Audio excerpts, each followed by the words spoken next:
Chegamos no quarto tópico da nossa lição, uma lição que vem abordando a questão profética. Nesse quarto tópico, vamos entender um pouco sobre o reino interior. Por que é importante crer num Salvador pessoal em nossa vida agora e não apenas numa figura histórica? Por que é importante nós entendermos Jesus diferente de Napoleão, diferente de César, diferente de Sócrates ou de qualquer outra personalidade que existiu na história?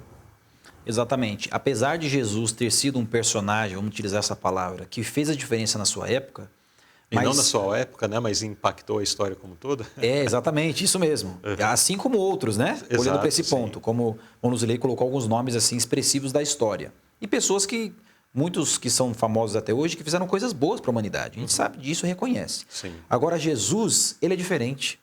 Jesus, ele fez algo pela humanidade antes de vir, quando veio e ainda faz até hoje. Sim. Porque ele não é somente um personagem, ele é Deus, ele viveu aqui na Terra. Interessante quando a gente menciona ou lembra do texto João 3,16, né? O Evangelho de João, porque Deus amou o mundo de tal maneira. A gente tem essa visão global de mundo a todos, né? Isso é importante, está no texto. Mas nós precisamos entender e receber Jesus como meu Salvador, Salvador do Rafael, Salvador do Monuzilei, o seu Salvador, né? De uma forma pessoal. E diz aqui o texto, João 15, 4 e 5. Está em mim e eu em vós. Como a vara de si mesma não pode dar fruto se não estiver na videira, assim também vós, se não estiverdes em mim. Então agora, né, como diz a pergunta, porque é importante crer num Salvador pessoal em nossa vida agora e não apenas como uma figura histórica. E aqui colocou a palavra agora, né? Crer nele agora, não como alguém que fez a diferença na sua época. Porque realmente isso vai trazer uma intuição diferente, isso vai trazer um sentimento de que não estamos sozinhos e que aquele que viveu há 2000 anos atrás e que eu e você não estava lá com ele, também nos influencia e trabalha conosco como se nós tivéssemos vivido com ele há 2000 anos atrás. E a nota diz assim, ó, a morada do Espírito em nós se demonstrará pelo transbordar do amor celestial. Então, se Jesus habita no meu e no seu coração, automaticamente vai transbordar o amor dele na nossa vida e a gente vai agora fazer o que está na sequência aqui da nota. A plenitude divina fluirá pelo consagrado instrumento humano, visando ao compartilhamento com outros. Então, quando nós aceitamos a Jesus como nosso Salvador pessoal, como está escrito em 2 Coríntios 5,17, né? Paulo escreve, quem está em Cristo, nova criatura é. Então, aquele que aceita Jesus como seu Salvador pessoal, ele não fica como antes. Ele é transformado. E agora ele é usado como instrumento humano, como diz a nota, para ajudar outras pessoas. Né? Então, figuras históricas, figuras de impacto na sociedade, pensando nas boas, né? Elas podem nos inspirar, né?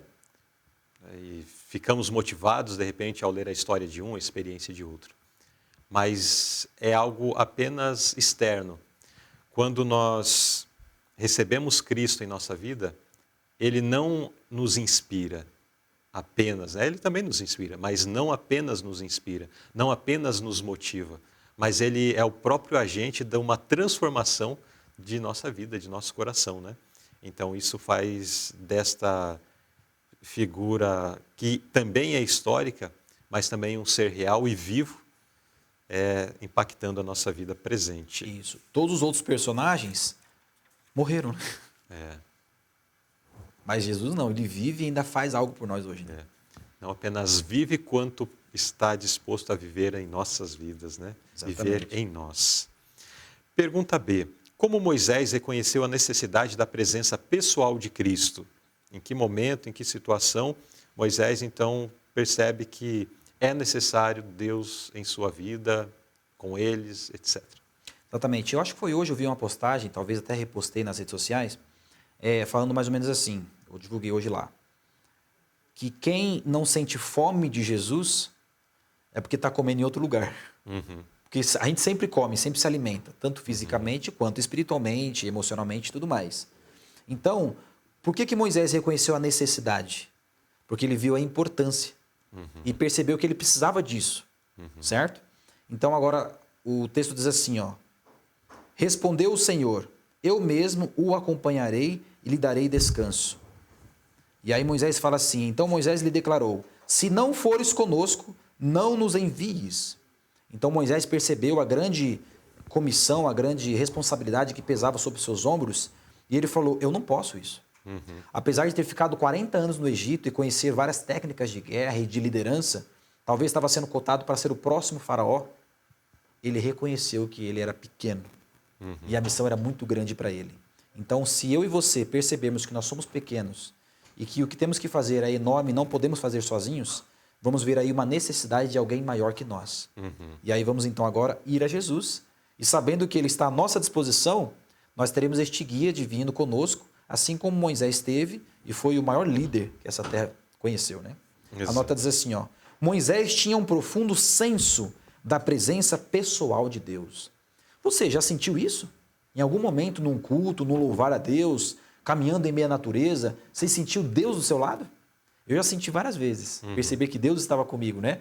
Hoje de manhã mesmo fui fazer exercício físico e passei aqui correndo em meio à natureza, o sol nascendo no horizonte, eu olhei para o céu e falei, Deus, obrigado por este presente, por eu poder enxergar este sol maravilhoso, por poder ouvir os pássaros cantando. Então você sente Deus na sua vida. Você precisa disso. E a nota diz assim ainda, mas ele via Jesus de uma maneira especial, acompanhando os filhos de Israel em todas as jornadas.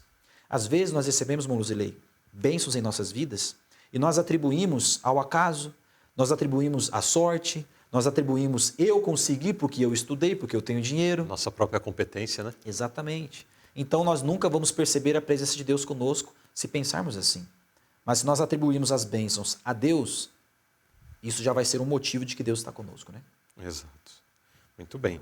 Então vimos aqui sobre o reino interior. O interior da nossa vida precisa ser governado, ser dirigido e transformado por Cristo, né? Se não o for, daí será muito fácil dizer que eu conquistei tal coisa porque eu sou bom, ou porque os ventos estavam a favor, ou porque a sorte aconteceu. E Cristo e Deus será deixado de lado. E será um grande equívoco, né? Tudo que temos, devemos a Deus e devemos glorificá-lo por isso, né? Exatamente. Tem uma frase que diz assim, né? Que o sucesso é quando a preparação encontra a oportunidade. São coisas boas, mas nós precisamos colocar alguma coisa aí, né? Quando Deus age. Porque o homem, ele faz os seus planos. E muitas vezes, Monozilei, a gente faz o nosso plano e leva o plano para Deus. Deus, assina aqui, por favor. Deus fala, não posso assinar. Isso aqui não está legal, isso aqui não está bacana, eu preciso mudar. Ou tudo isso aqui, tem que amassar esse papel e jogar fora. Então a nossa vida tem que estar escondida em Jesus. E Deus tem os planos dele para nós, né? E o final da nota diz assim, ó. Moisés cria em Deus como alguém de quem ele precisava e que o ajudaria por causa de sua necessidade. Esta era a confiança que Moisés tinha, né? E finalizando, Deus era uma ajuda presente para ele. Que este possa também estar em nosso coração, né? Esse sentimento da presença de Deus. Mas tudo começa com o sentimento de necessidade, né? Isso. E amém, né? Seja assim em nossas vidas.